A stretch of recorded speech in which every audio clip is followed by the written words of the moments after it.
आत्ताच दिलगिरी व्यक्त करतो आणि यांनी फार मोठ्या अक्षरात लिहून आणले ते माया आणि वयाच्या मध्ये माझे डोळे जरा दिनकर भोसलेंना महाराजांच्या दरबारात आणतात आणि ते विचारतात, कोण? अरे वा, आम्ही कोण? माफ करा महाराज, मी ओळखलं नाही, पण मला इथं का आणलंय महाराज? न आणून कसं चालणार होतं? कुणी एक मराठी आपल्या मराठीपणाला दोष देत आपल्या मराठी रयतेच्या नावानं सांबरडा फोडत असेल आणि तो एक भोसले कुलोत्पन्न, तर आम्ही आमच्या कानाचे पडदे पोलादाचे करून शांत बसायला होतो? कडे कपाऱ्या धारा खऱ्यातून निदड्यात छातीनं घोड्यांच्या टापा ज्यांनी दिल्लीच्या तख्तापर्यंत नेल्या, त्या शिवबाचे वारसदार असे हतबल होऊन स्वतःच्या मराठीपणाची लखतरं गुढी उभारण्यासारखी महाराष्ट्राच्या देशीवर टाकताय. याचसाठी का केला होता अट्टहास हिंदवी स्वराज्याचा, मर्द मावळ्याच्या राज्याचा? आई भवानीचा आशीर्वाद आणि जिजाऊंचा लढाऊपणा घेऊन धारोष्ट रक्त वाहून आम्ही स्वराज्याची स्थापना केली. तो हा दिवस पाहण्यासाठी? तुम्हाला मराठी असल्याची लाज वाटते ऐकण्यासाठी? काय करणार महाराज, किड्या मुंग्यांची किंमत नाही हो मराठी माणसाला.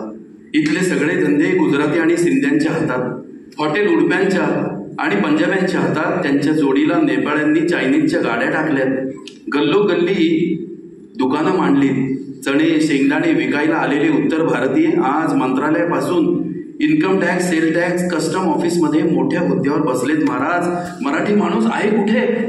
हे सर्व करण्यापासून तुम्हाला कोणी थांबवलं होतं का दिनकरराव? तुम्ही का नाही धंदा केला गुजरातींच्या बरोबरीनं? हॉटेल काढण्यापासून कुठल्या उडप्याने थांबवलं होतं तुम्हाला? उत्तर भारतीय मोठ्या हुद्द्यावर त्यांच्या शिक्षणामुळे आहेत. तुमच्या मुलांना IAS IPS शिकण्याची बुद्धी नाही? दिनकरराव, मराठी माणूस स्वतःच्या कृत्यानेच मागे राहिला. आमची कुठेही शाखा नाही असं अभिमानानं सांगता तुम्ही. ज्या गोष्टीची लाज वाटायला हवी त्याच्या अभिमानाने पाठी कसलेला होता? दिनकरराव, मराठी माणसाला मान नाही कारण तुम्ही ती स्थिती स्वतःवर ओढवून घेतली आहे. ठेविले अनंत तैसेचे राहावे या वृत्तीमुळे तुम्ही तुमचा भविष्य काळच कापून काढलाय. स्वतःच्या नाकर्तेपणाचा दोष परप्रांतीयांवर लाडू नका.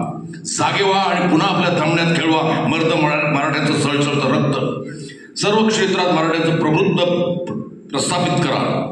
सरदार, राजपूत, ठाकूर याप्रमाणे घाटी हा शब्द सुद्धा अदबीनं घ्यायला प्रवृत्त करा लोकांना. उठा आणि या मध्यमवर्गीय मानमोडेपणा सोडा. माफ करा महाराज, क्षमा असावी. क्षमा असावी महाराज, माफी असावी महाराज, ही केविलवाणी अर्ज अजून किती दिवस करणार आहात दिनकरराव? हेच ऐकण्यासाठी का मराठा तितकं मिळवला होता? दिनकरराव, एक गाणं आहे बघा, वेडात मराठे वीर दौडले साथ. आम्ही पुन्हा पुन्हा ते गीत ऐकलं. श्रवणीय चाल, सुरेख वाद्यमेळ, पण आजच्या काळात त्या गाण्यात बदल करायला हवा.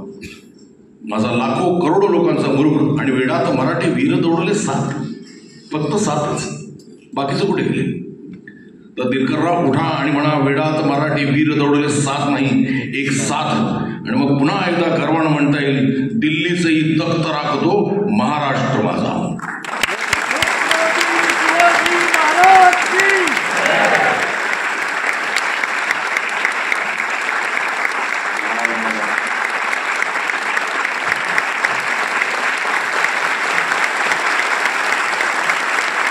संजय पवार.